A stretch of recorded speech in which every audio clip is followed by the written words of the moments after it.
எதிர்கருத்து மாற்று கருத்தே இருக்கக்கூடாது, அவன் குறவழியை நெரிக்கணும் அப்படின்னு நினைக்கிறது எப்படி ஜனநாயகம்?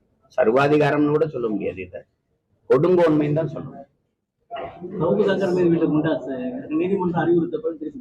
அது ரொம்ப கொடுஞ்செயல், அது கேவலமான இழிவான அசிங்கமான அரசியல் பழிவாங்கல்.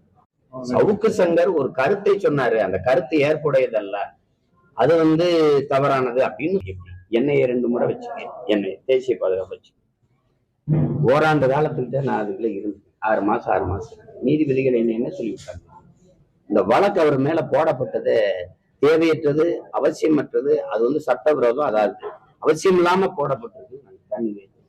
விமர்சிச்சு அது அரசை சாடிதான் வெளியிட்டாங்க. ஓராண்டு காலம் என்னுடைய வாழ்நாள் இழப்பு, என்னுடைய வருவாய் இழப்பு, நான் மக்களோட எனக்கு இருந்த தொடர்பு துண்டிப்பு, இதுக்கெல்லாம் அரசு என்ன தரும்?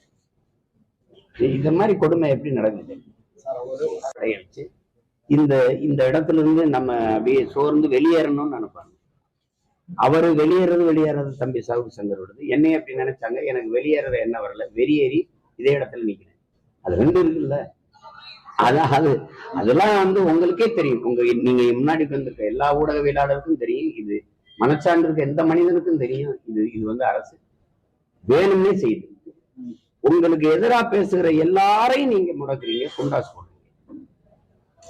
குண்டாசு உண்மையிலேயே குண்டாசுக்கு என்ன போடுவீங்க? என்ன சட்டம் போடுவீங்க? ஒரு கேவலம்.